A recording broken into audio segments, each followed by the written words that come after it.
नमस्कार मित्रांनो, ठरलं तर मग या मालिकेच्या आजच्या भागात आता अर्जुन जो आहे तो फोनवर बोलून बाहेरून आतमध्ये आलेला असतो आणि तो सायलीकडे एकटक बघत असतो. सायलीला म्हणत असतो की झालंय का आता आपण निघायचं का, पण सायलीच लक्ष नसतं.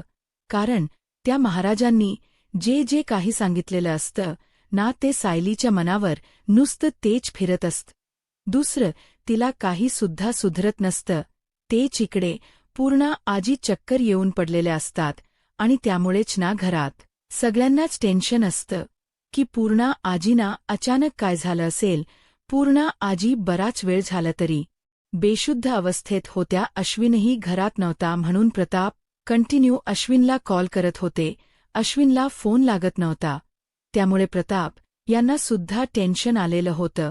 पण प्रताप सारखाच कॉल करत होते कारण पूर्ण आजींच्या डोळ्यावर पाणी मारलं काय आणि काही केलं काय. पूर्ण आजी काही केल्या शुद्धीवर येत नव्हत्या. तेव्हाच प्रताप यांचा कॉल अश्विनला होतो. तर अश्विनने सांगितलेलं असतं की मी घरीच येतोय आणि डॉक्टर सरिता बी अनायसे माझ्यासोबतच आहे. तसंही आता प्रताप यांना अश्विनने सांगितलेलं असतं. पण नेमकं झालंय काय. डॉक्टर सरिता जेव्हा येतात तेव्हा विचारतात की पूर्णाची अशा बेशुद्ध कशा पडल्या, कारण त्यांना काहीतरी धक्का लागला असेल. तुम्ही काही बोलला होतात का, तुमच्या बोलण्यातून त्यांनी काही ऐकलं का. त्यावर कल्पना सांगू लागते की खरंतर मी जेव्हा त्यांना म्हटलं होतं तेव्हा आम्ही तिथे नव्हतोच. मुळात मी आणि विमल दोघंही जण जे आहे ते अस्मिताच्या रूममध्ये होतो आणि पूर्ण आजींना आम्ही सांगितलं होतं की आलो तोपर्यंत पुन्हा आम्ही येऊन बघतो. तर पूर्ण आजी बेशुद्ध होत्या. काहीच कळलं नाही अचानक काय झालं ते. तर इकडे अश्विन जो आहे तो म्हणत असतो की 2 मिनिट थांबा, मला ना आधी चेक करावं लागेल की काय झालं आहे. बहुतेक पूर्ण आजीचा बीपी वगैरे शूट झालाय का. तर बीपी वेगवेगळं व्यवस्थित असतो, नॉर्मल असतो. मग अश्विन विचार करतो की नेमकं झालं तरी काय असेल. बीपी ही नॉर्मल आहे.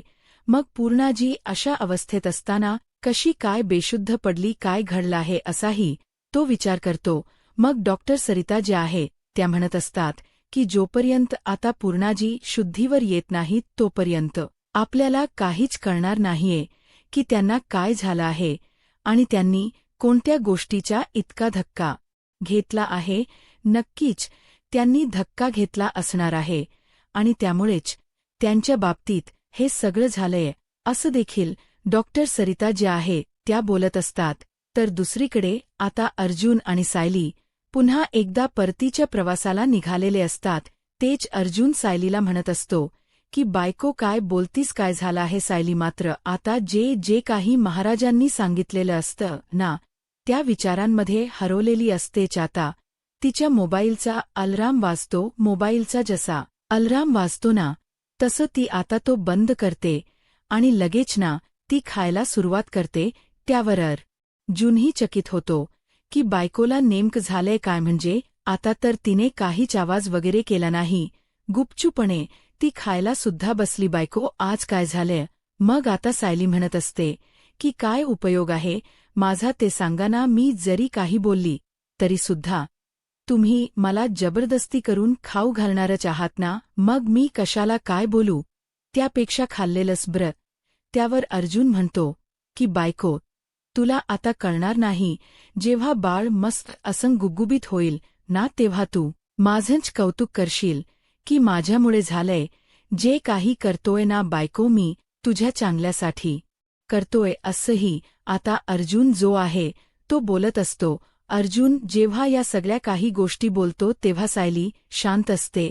मग सायली विचार करते की एकदा यांच्याशी सगळ्या काही गोष्टी बोलून घेऊ का. जे काही तुम्हाला महाराज बोलला ते सगळं काही ह्यांच्यासोबत शेअर करू का. काय करायचं काहीच कळत नसत सायलीला. सगळीकडून अगदी बेड लाख्याची पाथा तिला आलेली असते. तिला समजत नसतं की मला सारखं सारखं का भास होतायत त्या गोष्टींचे आणि ती लहान तन्वी मला का दिसते असाही विचार ना आता इकडे सायली करत असते. त्यानंतर ती पेरूवाली बाई जी आहे ती बोलली होती की तुझ्यासारखीच अशी एक लहान मुलगी इथे यायची आणि ती सुद्धा ना माझ्याकडे असाच हट्ट करायची म्हणून मी विचारलं होतं. तुला हेही आता तिला आठवू लागतं. मग महाराजांनी बोललेले ते शब्द तेही तिच्या कानावर पडू लागतात.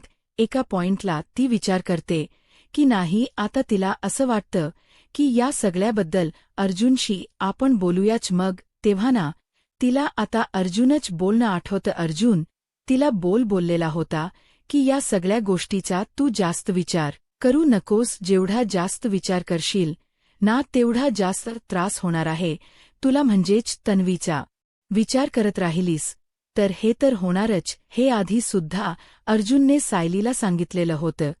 त्यामुळे सायली अर्जुनशी बोलताना आता 10 वेळा विचार करत होती.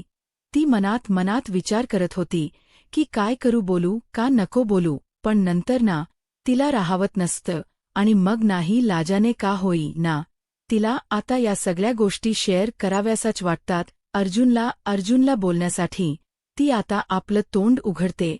तेच आता अर्जुनचा फोन वाजतो. अर्जुनच्या फोनवर कल्पनाने कॉल केलेला असतो इथली सगळी परिस्थिती सांगण्यासाठी. मग आता इकडे कल्पनाने फोन स्पीकरवर ठेवलेला असतो आणि सायली अर्जुनला विचारत असते की तुम्ही कुठपर्यंत पोहोचला आहात, झालं का दर्शन वगैरे. तेव्हाच अर्जुन म्हणत असतो की हो मॉम, आम्ही निघालो आहोत. तेव्हाच ना अर्जुनला कल्पनाचा आवाज ना थोडा वेगळा वाटू लागतो. तेव्हाच आता कल्पना काहीतरी बोलणार. तेच आता इकडे अडवलेलं असतं प्रताप यांनी, कारण त्यांना असं वाटत असतं की उगाच का टेन्शन द्यायचं ना म्हणूनच. मग आता ते गप्प बसायला कल्पनाला सांगतात. मग कल्पनाने काहीच गोष्टी ज्या आहेत ना त्या पूर्णपणे अर्जुनला सांगितलेल्या नसतात. मग दुसरीकडे आता पाहायला मिळत की इकडे कल्पना म्हणत असते की काही झालं नाही आहे, लवकरात लवकर घरी या, ओके आहे सगळं. अरे तुमचीच काळजी वाटत होती ना म्हणून फोन केला होता असंही आता म्हटलं जातं. तर दुसरीकडे आता अर्जुन फोन ठेवल्यानंतर सायलीला म्हणतो की काहीतरी झालं आहे वाटतं, म्हणजे मॉमना थोडी डिस्टर्ब वाटत होती असंही आता म्हटलं जातं. दुसरीकडे आता प्रिया विचार करत होती की काय करायचं. सगळीकडनं वेळ लागायची पाता आलेली होती. म्हणजेच पत्र पाठवून झालं होतं, फोन करून झाला होता, पण या म्हातारीने वाटतं ऐकलंच नाहीये बोलणं. जर त्या म्हातारीने बोलणं ऐकलं असतं ना तर एका अर्थी बरंच झालं असतं. तेवढ्यातच ना तिथे आता पुन्हा एकदा ती हवालदार आलेली असते आणि ती तिच्याकडे फोनची परमिशन मागत असते. मला पुन्हा एकदा फोन करायचा आहे तर तुम्ही मला लावून द्या ना. पण आता एकदा झाला ना फोन, सारखं काय आणि किती वेळा सांगणार आहेस की तू प्रेग्नेंट आहेस.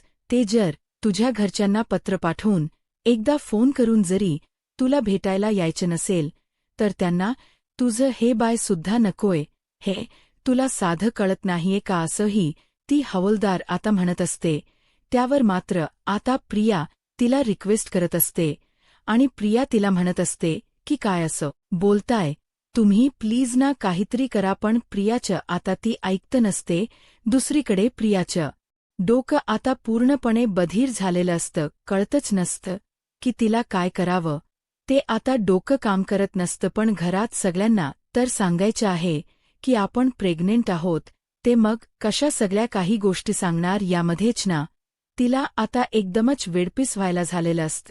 दुसरीकडे अर्जुन आणि सायली आता घरी आलेले असतात. तेच अर्जुन सायली जेव्हा घरी येतात ना तेव्हा आता त्यांना विचारतात विमलला की काय झालं आहे. विमलला विचारतात की सगळं काही ओके तर आहे ना. तेव्हा विमल म्हणते की नाही, काहीच ओके नाही आहे. मग काय झालंय. तेव्हाच ना विमल घडलेली राम जे काही झालेले आहे ते सांगते. आणि मग तिथे पूर्णा आजी चक्कर येऊन पडल्या होत्या. मग आता पूर्णा आजींना आपल्याला लवकरात लवकर जे आहे ते बरं करायला व काहीच कळत नाहीये.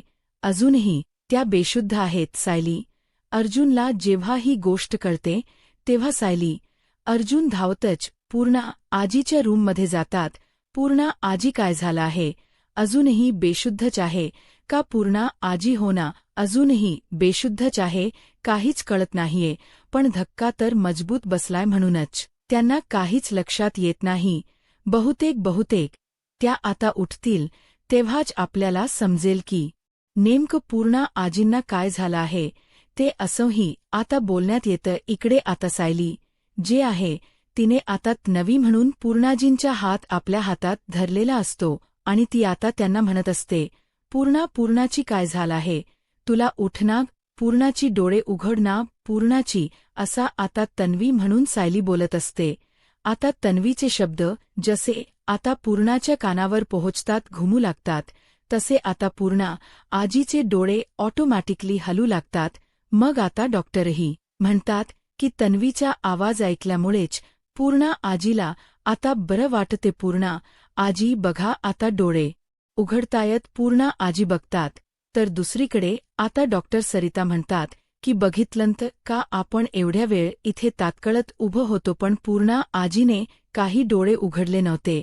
पण पूर्णा आजीनी जसा त्यांच्यात नवीचा आवाज ऐकला ना तसं लगेच डोळे उघड म्हणले. बघितलंत का. मग आता पूर्णा आजी म्हणतात की कुठे माझी तन्वी, कुठे. मग आता डॉक्टर म्हणतात की ही काय तुमच्या बाजूलाच तर तुमचीत नवी बसली आहे ना. मग पूर्णा आजी म्हणतात की हो, ही तन्वी नाहीये, ही तर माझी सायली आहे. मग आता या लोकांना समजतं की पूर्णा आजींना इतके दिवस जसं वाटत होतं की सायली ही तन्वी नाही आहे हे आता समजून गेलेलं असतं. आणि त्यामुळेच आता काय झालं होतं. पूर्णा आजी तुम्हाला असंही डॉक्टर सरिता विचारतात.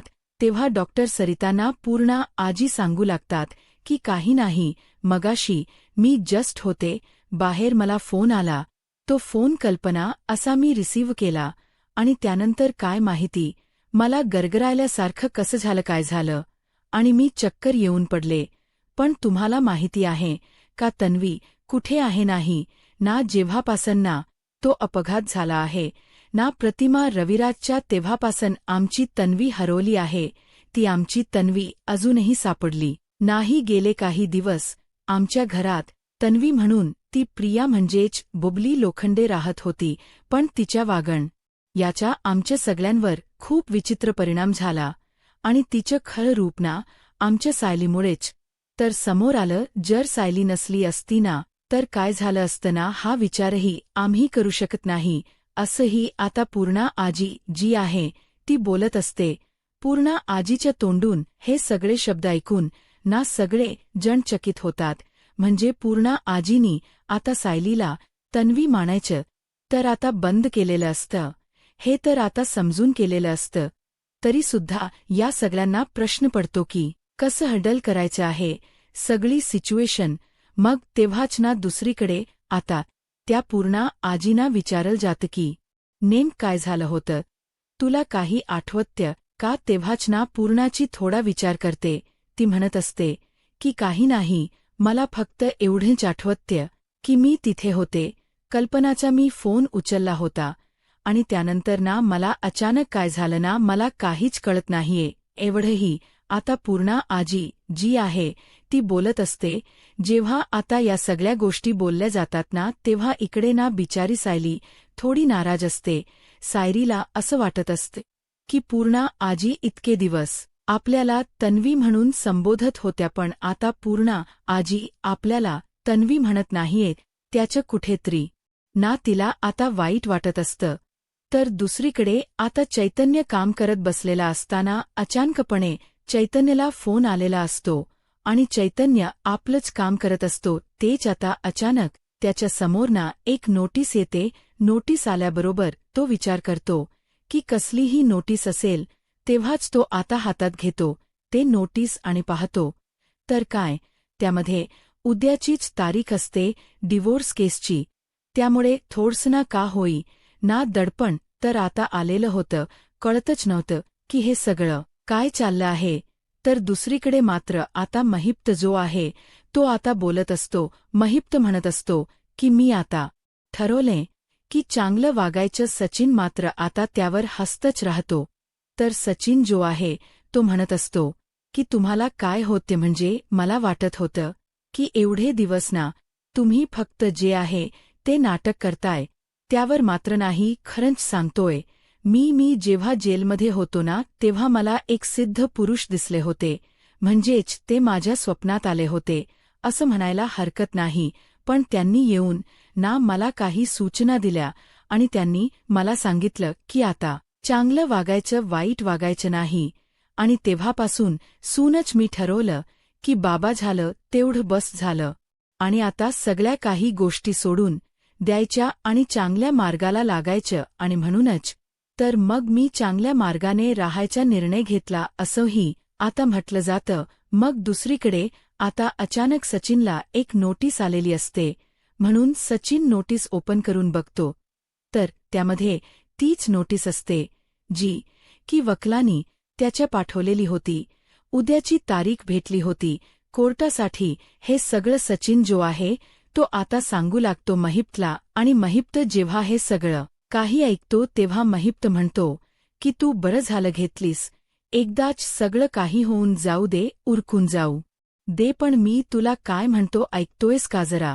तू ना माझ्या त्या सिद्धपुरुष बाबांची भक्ती कर बघ, तुझं काम पटकन होतेय की नाही. मला कोणाची भक्ती करायची गरज नाही. मी जे ठरवले ना ते तर मी करणारच आहे, कारण मला सगळ्या गोष्टी माइंडमध्ये सेट आहे. मला जे हव्य तेच मी करणार. दुसरीकडे आता सगळी जण बाहेर बसलेली असतात. तेच आता पूर्णा आजींना बरं वाटते ना. हे एका अर्थी बरंच झालं, म्हणजे खरं तर या सगळ्यात आपल्या सगळ्यांना त्रास झाला. पण आता पूर्णा आजी बरी आहे हे ऐकूनच थोडं बरं वाटते. तर डॉक्टर सरिता म्हणतात की नक्कीच ना त्यांना कोणता तरी मोठा अपघात झाला असणारे, धक्का बसला असणार आहे आणि त्यामुळेच ना त्या सगळ्यात धक्क्यात बेशुद्ध पडल्या होत्या. पण नेमकं काय झालं होतं तेव्हाच ना आता कल्पना सांगू लागते की मला तर एवढंच आठवते की माझ्या मोबाईलवर फोन आला होता आणि तोच फोन रिसीव्ह करायला मी पूर्णांना सांगितलं होतं. तो फोन रिसीव्ह केल्यानंतर काहीच विपरीत घडलं आणि तेच मला असं वाटते की या सगळ्या गोष्टी अशाच घडलेल्या आहेत करून. मग आता नक्की फोन कोणाचा आला होता, काय आलं होतं हे बघितलं होतं का? फोन कोणाचा आला होता माहीत नाही, अननोन नंबर आहे. मग आता कल्पनाची कॉल लिस्टही चेक केली जाते. तेच आता डॉक्टर सॉरी म्हणत असतात की चला आता माझं काम झालं, तुम्ही आता ही परिस्थिती व्यवस्थित हँडल कराल हेही मला माहिती आहे असंही आता सांगितलं जातं. मग जेव्हा या सगळ्या काही गोष्टी सांगितल्या जातात ना तेव्हा इथे डॉक्टर सरिता आता निरोप घेऊन निघतात. मग आता डॉक्टर सरितांचे सुद्धा सगळ्यांनीच कौतुक केलेले असते, कारण त्यांच्यामुळेच बऱ्याच काही गोष्टी त्यांच्याने शक्य झालेल्या असतात. तर दुसरीकडे मात्र आता काय झालं असेल, कोणाचा फोन आला असेल. माझ्या फोनवर ही शंका तर असतेच. मग आता कोणाचा फोन आलाय तर आपण एकदा मम्माचा फोन चेक करूया. आणि त्यावर ना अर्जुन बघतो तर एक अननोन नंबर असतो. याच फोनवर बोलल्यानंतर काहीच झालेलं आहे, पण हा नंबर आहे तरी कोणाचा हे बघण्यासाठी आता दोघेही जण कल्पनाच्या मोबाईल मधला तो नंबर स्वतः डायल करून घेतात. आणि नंबर डायल करून घेऊन झाल्यानंतर आता ते नंबर मोबाईलमध्ये सेव्ह करणार असतात. तेच आताना अचानकपणे अर्जुनचा फोन वाजतो. अर्जुनचा फोन वाजल्याबरोबर आता अर्जुन कॉल रिसीव्ह करतो. तर अर्जुनच्या फोनवर आता चैतन्याचा कॉल आलेला असतो आणि चैतन्य अर्जुनला सांगू लागतो की उद्याचीच आता कोर्टाची नोटीस आलेली आहे. आपल्याला आता उद्याच कोर्टामध्ये बोलवलेलं आहे, त्यामुळे आपण याला पटकन जावं लागणार आहे. ही गोष्ट देखील सांगितली जाते. मग आता अर्जुन हेच जेव्हा ऐकतो ना तेव्हा त्याच्या लक्षात येतं की नक्कीच ना यांनी कसली तरी तयारी केली असणार आहे, म्हणूनच तर एवढ्या घाईघाईत यांनी कोर्टाची केस घेतलेली आहे असंही आता अर्जुन जो आहे तो बोलत असतो. फोन ठेवल्यावर तो सगळ्यांनाच सांगतो. सगळीही जण आता चकित होतात. त्या सचिनला एवढी घाई कसली झाली? अर्जुन म्हणतो की नक्कीच त्याच्या हाती कोणता तरी मोठा पुरावा असणार आहे. त्याला तर माहिती आहे ना आपल्याला त्रास द्यायची एक संधीही सोडायची नसते. पण मी सुद्धा काही कमी नाहीये. उद्या बघतोच तो नेमकं काय काय करतो ते आपल्याला माहिती आहे. त्याने आपल्यासोबत काय काय केलेलं आहे ते पण त्याला असं सहजासहजी सोडणार नाही. दुसरीकडे आता प्रिया जिथे बसते ना त्या लॉकअपमध्ये तिथेच अजून एका बाईला आणून ठेवलं जातं आणि तिला सांगितलं जातं की आता तुला इथेच ठेवलं जाणार आहे, आवाज करायचा नाही असंही आता बोललं जातं. मग तेव्हाच ना समोरच्या लॉकअपमध्ये एका बाईने फिश घेतलेलं असतं आणि मग ती तिथेच बेशुद्ध पडते. तिच्या तोंडातून ना फेस येऊ लागतो. मग तेव्हाच ना सांगितलं जातं की अरे हिच्या घरच यांना फोन करा. मग प्रिया तर विचार करतच असते की मला घरच्यांपर्यंत पोहोचण्यासाठी काय करावं लागेल. त्यातच प्रियालाही आयती संधी मिळते. मग प्रिया विचार करते की असं काहीच केलं तर घरातल्यांना फोन लागू शकतो. मग आपल्याकडेही चांगली संधी आहे, आपण या संधीच सोनं करायला हो. आणि असा विचार करूनच ना तिने आता ठरवलेलं असतं की चला आपण या सगळ्याचा वापर करायचा. दुसरीकडे आता सायली आणि अर्जुन हे कपाट लावत असतात, कपडे व्यवस्थित अरेंज करून ठेवत असतात. कपडे व्यवस्थित अरेंज करून ठेवत असतानाच ना दुसरीकडे अर्जुन हा बोलत असतो की तुला काही जड वाटत असेल तर सांग, काहीच करू नकोस, मी आहे सगळं काही करायला असंही तो म्हणत असतो. तेव्हाच ना ती हळूच बॅग उचलत असते तर अर्जुन तिच्यावर ओरडतो. तर सायली म्हणत असते की काय झालं, बॅग तर एकदमच हलकी आहे, कशाला एवढा पॅनिक होताय, नका एवढा विचार करू असंही आता म्हटलं जातं. त्याच वेळीला आता दोघंही जण बाजूबाजूला बसतात आणि छान ना गप्पा मारत असतात. तेव्हाच ना इथे पूर्ण आजीला आता बरं वाटलं ना, हे एका अर्थी बरं झालं. मग आता पण मला एक गोष्ट कळत नाहीये, पूर्ण आजीला तर बरं वाटतं पण मला ही गोष्ट का खाते, म्हणजे माझं असं म्हणणं होतं ना की मला असं वाटत होतं की पूर्ण आजीला ना बरं वाटलं तरी सुद्धा तिने मला तन्वीज बोलावं असं कसं होणार आहे. अगं तिला जेव्हा वाटत होतं तेव्हा पण मी तर म्हणतो की बरं झालं पूर्ण आजीला लवकर कळलं. ते नाही तर ना मी तर विचारच करत होतो की कसं मॅनेज करायचे आहे सगळ्या गोष्टी. त्या कारण तुला सांगू का, आता थोड्या दिवसाने जर तुझं पोट दिसायला लागलं असतं तर काय गोष्टी घडल्या असत्या बघितल्यास ना, तेव्हा तर आपल्याला काय सांगायला लागलं असतं की तन्वी प्रेग्नेंट आहे म्हणून. असंही आता अर्जुन बोलून इकडे सायलीची मजा घेत असतो. सायली आणि अर्जुन आता बोलत असतात. त्याच वेळेला त्यांचं या विषयावर बोलणं चालू असं अर्जुनवर सायली थोडीशी चिडत असते.